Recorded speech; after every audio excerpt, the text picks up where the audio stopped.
On this edition of Exploring Idaho, we'll be riding the road to adventure along the Nez Perce National Historic Trail.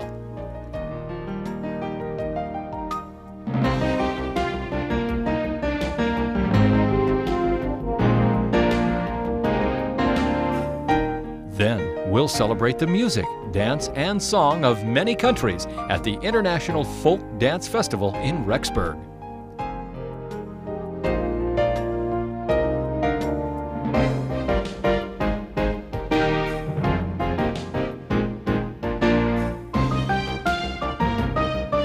And finally, we'll catch the wind in a hot air balloon at the Great Salmon Valley Balloon Fest.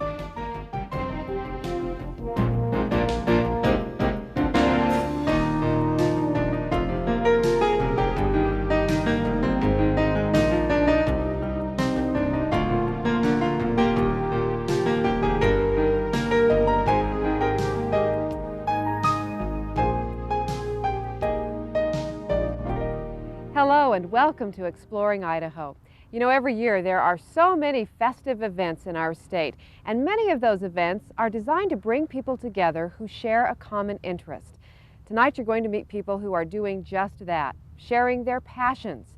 Some have a passion for song and dance, others enjoy hot air ballooning, and in our first story we're going to join a troupe of riders from the APPALOOSA Horse Club. They're on their annual ride along the Nez Perce Trail. Congress dedicated this route as a National Historic Trail. The idea is to remember that fatal ride taken by the Nez Perce as they tried to escape a war they didn't want. We're going to take you on a difficult section of that trail. It goes over the Bitterroot Mountains of north central Idaho. Boy, now look at that view. You talk about a view. No place in the world you could see that like we're seeing it now. Meet Mike Howard. He's the trail boss for a challenging ride put on each year by the APPALOOSA Horse Club. Mike has been leading the club's journey along the Nez Perce Trail for 7 years now. Keeping track of the 300 horsemen is a big job, but Mike has a special interest in this ride. He is the great-great-nephew of General Otis Oliver Howard. A little more than 100 years ago, General Howard and his troops were on this very same trail in pursuit of Nez Perce Indians. This was part of the 1,300-mile route the Indians traveled during the 1877 Nez Perce War. Each year for the past 30 years, the APPALOOSA Horse Club has commemorated this historic event by riding 100-mile sections of the trail. And I started reading the history on it, and I got a hold of Uncle Otis's journal, and it was so interesting. It got to the point where I was just living the part, literally. And we have people like that on this ride that they get out here and they begin to just live what went on here, and that's why I do it. I loved it. Mike enjoys both the riding and the sense of history he gets when he's on the trail. He's learned to appreciate firsthand the difficulties of traveling through this country by horse. We're talking about 900 people and 1,000 horses, and they were running from the Army all those months that they fought and rode and fought and rode. During the war, Joseph and several other Nez Perce chiefs led their people on the long and difficult trek into Montana. They fought and eluded several different armies along the way and nearly escaped into Canada before surrendering just 40 miles from the border. How hard it must have been with all those children and women and horses. It almost seems impossible, you know, and we've got it easy, and it must have been very hard. In recent years, descendants of some of the Indians who made that journey have begun to join in with the other riders on this trip. Bonnie Ewing is a Nez Perce who feels a special bond with this country, a bond that grows stronger as she retraces the footsteps of her ancestors. I feel real emotional about it because I guess I'd like my ancestors to see me now and have pride for me that I have for them. The APPALOOSA has long been a prized possession of the Nez Perce people, and the next generation of the tribe is continuing this tradition. The APPALOOSA was first bred and raised by the Nez Perce in the Palouse Hills of northern Idaho. Horses similar to these have surely passed this way before. This was the main trail over the Bitterroot Mountains for countless generations of Nez Perce. And it's a great ride. You meet a lot of people. There's a lot of understanding I think we have now between the Nez Perce and the APPALOOSA Club. And that understanding was made possible through the shared love these people have for their spotted horses. In 1965, when this event started, there were only 40 riders. Today, there are 300. ADELL Moore is a familiar face on these treks. She's ridden the full length of the 1,300-mile trail twice. ADELL and her 21-year-old APPALOOSA horse have covered many miles together. It's a tough ride, but it is fun. But it is tough. It is not an easy ride. I will keep as long as I'm alive, as long as I've got a horse. ADELL isn't the only dedicated rider. There are many other horse lovers here, from youngsters to the over 90 generation. It's hot and dusty on the trail, but the riders find many rewards. They're inspired to continue on by the serene beauty of the countryside. Donald Moore traveled all the way from Cincinnati to experience the splendor of this area. It really is an awe-inspiring experience. When we look down and see the mountains in the distance and just as far as you can see, one set of mountains after another. It's a magnificent area.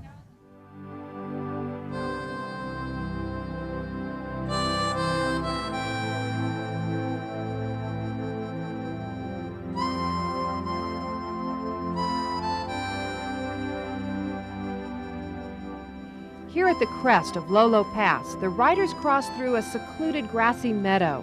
This area is known as the Indian Post Office.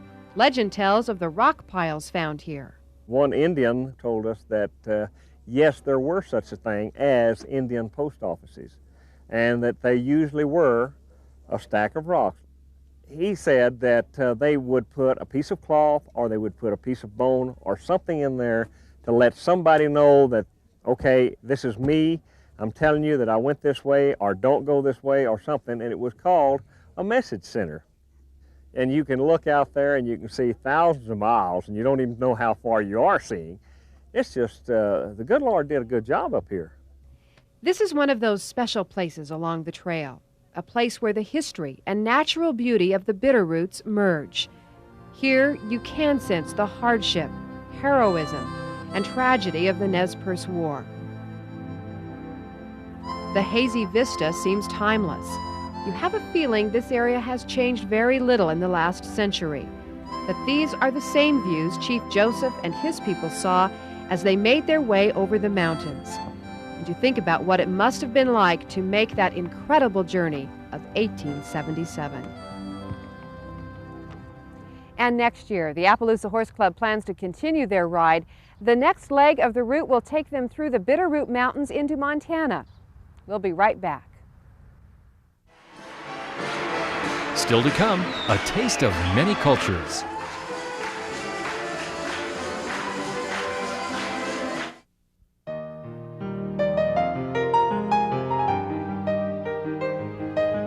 How would you like to feel like a world traveler without ever even leaving the state? Well, we're going to show you how in one stop you can experience many cultures from all around the globe. Travel with us now to Rexburg for the International Folk Dance Festival. This time every year, people from around the world find their way to Rexburg. Their exotic faces express the joy of native dance. Please welcome Germany! Eunice Layton has a big job on her hands. Hungary! She's the dance director for this year's Idaho Folk Dance Festival. India! Imagine how difficult it is to direct this rehearsal with nearly 400 performers speaking 11 different languages. This group here is moving this way. This group here is moving this way. Eunice has to work with the performers long hours to choreograph the teams. It takes a lot of patience, practice, and teamwork. They make it happen, and it's really exciting. It's like taking a great big 300-spoke wheel and making it roll. Once they get the feel of the music, then they've got it. Let's do it again! Wow, I'm impressed!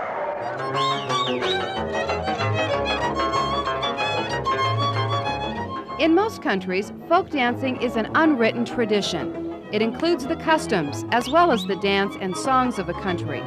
These performers from Hungary learned their distinctive steps from their parents and grandparents. In turn, they'll pass them on to the next generation.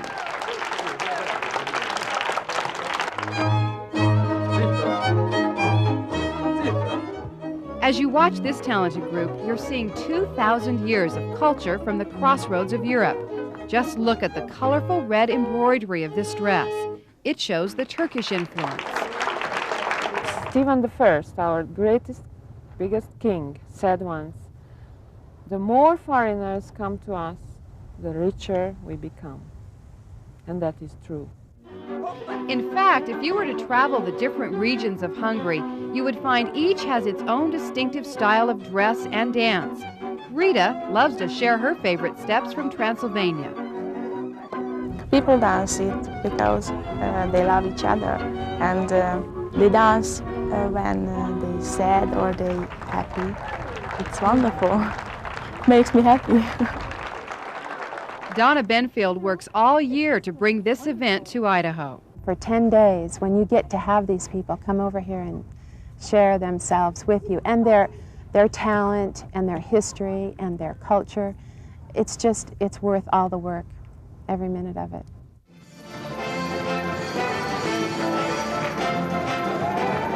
A living record of the past, woven together in the fabric of costumes, dance, and song, continues on this stage. What a wonderful experience for those who have gathered here in Rexburg to see the festive event.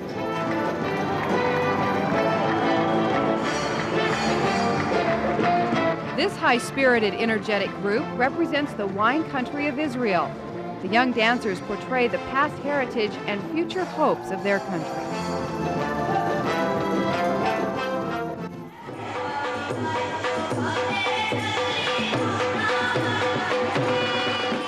Young people from Bombay, India create a kaleidoscope of color and movement.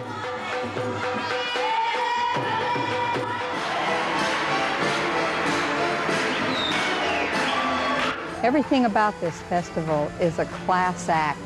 Everything they do has been perfected to the point that it's just fantastic.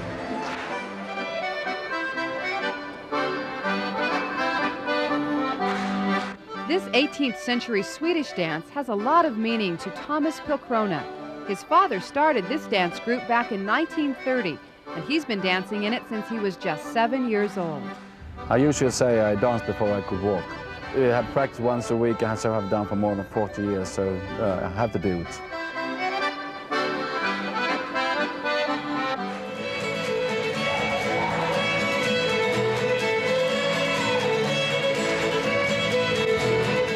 Members of the USA team from Ricks College in Rexburg also have some impressive moves.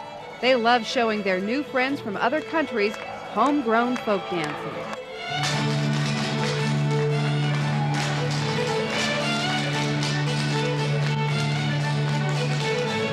I get pumped. It's a rush, and I've had an extreme feeling of patriotism too for our own country. There's just no way to describe the feeling that we've felt here. We've made so many wonderful friends, and we brought everyone together, and it's just been so great.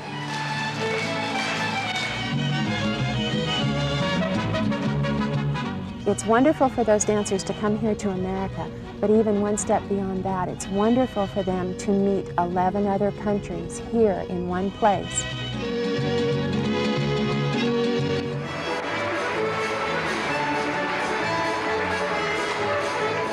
The rhythmic motions and brisk steps of the dance teams are a universal language.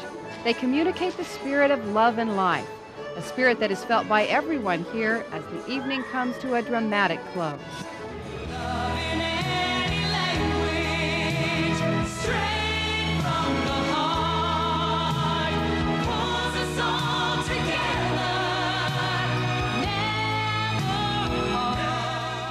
There's a song that we play here, and it's called Love in Any Language. And it really expresses there is love in any language, and it's taking down all the barriers. You'll see it here tonight. Though the rhetoric of God Like the song says, it's love in any language, and it's almost like we can communicate in a different way besides speaking. You see people from all countries, countries that politically don't speak to one another, singing together, dancing together, and that's what it's all about.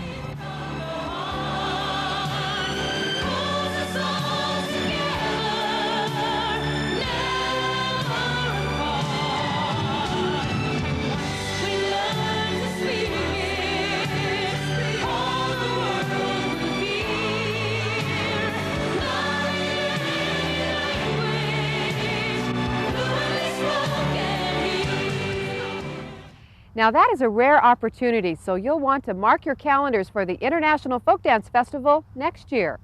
We'll be right back. Up next, riding high in the sky on a hot air balloon.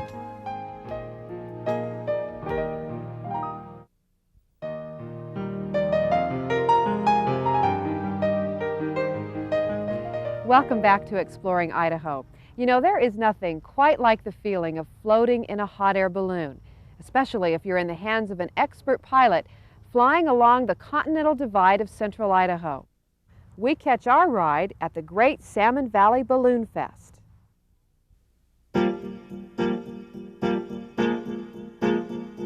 It's an early morning flight for these enthusiastic balloonists. They're greeted by clear skies and the light winds of the Salmon Valley.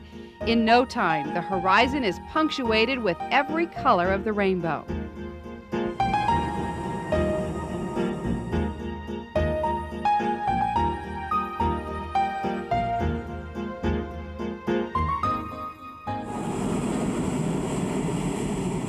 Anxious to join his fellow pilots, Tom Hamilton makes a few last-minute adjustments. Just let it come up slowly.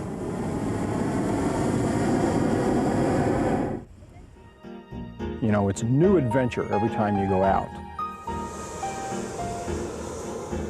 Today are absolutely ideal conditions for us out here to be flying. You know, the wind's very light. Appears that we have a little bit of maneuverability out here, and it's just gorgeous. Tom has been flying balloons for over 13 years, and for as long as he can remember, he's wanted to fly. You know, you're up here, and you know how serene it is, what you're doing. You know, it's that little glimpse of freedom you get when you're up here that few people have an opportunity to experience in life. When you're up above and you're looking down, everything makes a lot more sense as to relationship, as to space, the beauty of it, and being able just to see an entirely different perspective. And you can't get that anyplace else but in the air. Tom's passenger, Gretchen Serwacki, is along for her very first flight, and she already loves it. It just gives me a special feeling inside. It makes me feel a little bit more a part of Mother Nature, life, Mother Earth. The balloon pilots, or aeronauts as they're called, are a free-spirited bunch. People like Stephen Blucher are willing to go wherever the wind takes them. Wherever you go, you go. I mean, the great thing about ballooning is we're never late getting there because we don't know where there is. And when we get there, we're right on time. And I think that's what we all love about this. Flying is fun, but you also have to know what you're doing. For Tom, the challenge of piloting a hot air balloon is trying to outsmart ever-changing air currents. Helen, this is Earth. Yeah, we'll see if we can do a touchdown in the field over there. I'm going to have to fly over these two balloons and so you can go back out into the field. After a successful flight and landing, the pilot and crew celebrate, the same way balloonists have celebrated for over 200 years. And today we still celebrate the flight with a bottle of champagne afterward. As this group of aeronauts will tell you, the Salmon Valley is a great place to experience the joy of flying. It's gorgeous. It gives me just shivers just to think about how beautiful it is to have a valley like this to fly in.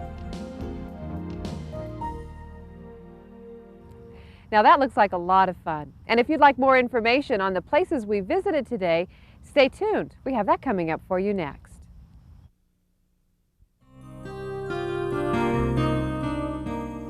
Here's how you can get more information on the stories you've seen on today's show. Call 1-800-443-2461 and ask for the field notes for show number 116. As you probably know by now, there's a lot to see and do in Idaho, and we hope today's show helps you do just that. We'd like to leave you light on your feet, so we're going to take you back to Rexburg for more dancing at the International Folk Dance Festival.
Flames were quickly spreading through the second floor.